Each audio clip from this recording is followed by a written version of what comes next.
a good 2 weeks to get these guys in position to send them out right. You know, thought everybody involved did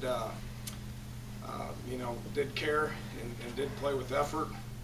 You know, thought we had an issue with that 2 weeks ago, as I made that known. I don't think that was it today. You know, bottom line, you can't turn the ball over like we did in one. So, questions? What was the message there when you were talking to the guys afterwards? Downstairs? Yeah. Well, just that, you know. I mean, we played, and we knew what we were going to be getting with these guys. I mean, they're no different than us. They're no different than us. They've played with tremendous effort all year. They've been in every game but one. You know, they've much like us, just haven't made enough plays to be able to win games. You know, today they made more than we did. So we knew what we were going to get. You know, you got to play with effort. Do think we did. Played with effort. Thought we tried. Thought we cared, and went out there and just didn't finish the game. Dan, a few of those turnovers looked close. What was your view on some of those? I thought they were good calls. You know, you got the ball in your possession. It needs to maintain in your possession. I mean, it's a pretty basic, fundamental aspect of football. So, you know, the one on the goal line obviously stung. 1st and 1, can't do that. Tried to put it over the goal line. You know, felt bad about it. You know, every kid wants to do that because they want to score, but you know it's gonna end up biting you more than it's gonna turn out good for you. So can't have turnovers. I don't even know what we had. It seemed like we had a bunch. So but obviously at the end of the game, they're the ones that cost us.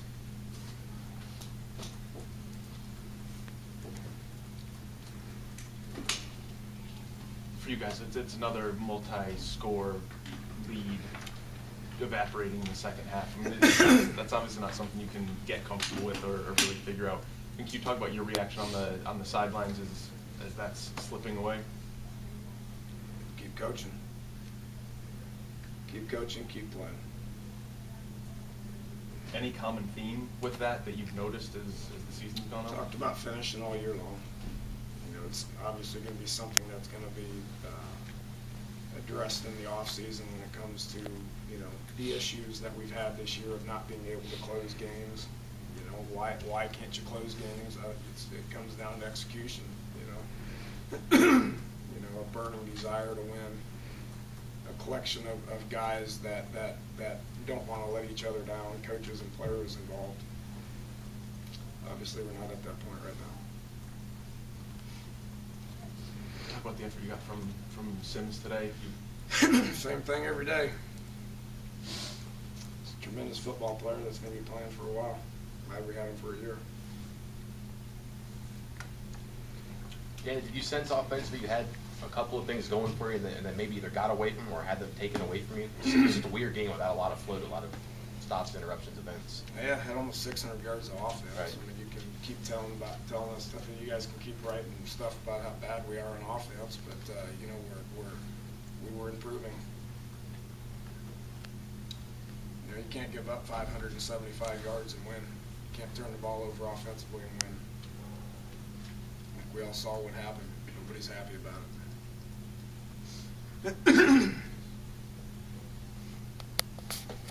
Stuff I got to address, obviously.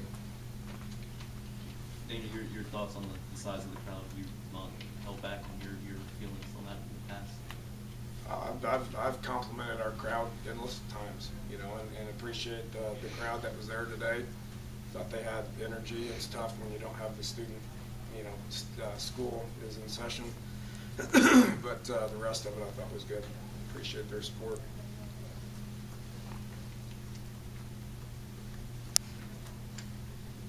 And is there any part of you after a season like this that is just glad to have it over with and start on the next one? Well, you know, I mean, it's been tough. I mean, I think you guys can feel my pain on that. You know, we've been in 3 overtime games. We've won 1. We've lost 2. Those are tough. Those are tough to deal with. You know, we talked down, one of the other things we talked about down there was, other than just appreciating the seniors and the 14 guys for what they've done with the programs, 2014 starts tomorrow. It starts tomorrow. We'll be out on the road recruiting, which obviously recruiting is something that needs to improve. And then just getting the guys, the returning guys to buy into what we're doing. Not going to change a whole bunch. I thought we made progress in the last. Year, and it's the record doesn't show it, which ultimately that's what I'm going to be judged on. I understand that, but what we've done in the last year, we're gonna crank it up and do it a little bit harder. How do you think Jeremy Tyler fared out there? He looked to be involved with a lot of plays. He played a position that is going to be involved. Anytime you're down on the line of scrimmage and around that area, it's going to be involved. How exactly did he play? I don't know. He hadn't played a whole lot of snaps prior to today. So I'm not going to make excuses for why we gave up 575 yards, but there's a lot of kids out there that haven't played a whole lot of football. Iowa State scored 17 points in the last 10 minutes of the fourth quarter. Was that something they were doing differently? Was it complacency on defense? That's why we film it. We'll look at it, try to improve on it. End of regulation, then you had with 8 seconds to go, you had the spike with still a timeout there. I mean, is that kind of an automatic call, or is there an option there? Are you making that decision on whether to call a timeout or spike it? Well, I thought the spike was the right thing because we only had one timeout at that point, So, no, I thought that was fine. The delay, I can't explain the delay. I mean, you get a call in there, and we didn't snap it quick enough. And the play was designed to do exactly what it did. Just flip it to Mario and let him try to get 10 yards and kick a 55-yard field goal, maybe you win. The delay took us out of that situation, which I can't explain that. That's on there. Dan, fourth quarter, you want to use some time and run the ball, I imagine, and you gained only 4 yards rushing. What happened in that fourth quarter as far as the running game went? I don't know. I thought we ran the ball pretty good, Bob. We got 212 yards rushing. Fourth quarter. They're not bad against the run, and had some more people up in there that you can sit there and have the mentality. I think there was about 8 minutes on the clock because we didn't have the ball much, but you can sit there and have the mentality where I'm going to run the ball 3 times and then let the clock run and keep. With that mentality, you're going to end up punting in 3. We ran the ball and get -1 yards. Well, if you run it again, you might get 2 yards, but you're going to end up punting. So it's that whole 4-minute offense discussion, and we're just going to keep playing ball. With 8 minutes to go in the game, we got to keep playing ball.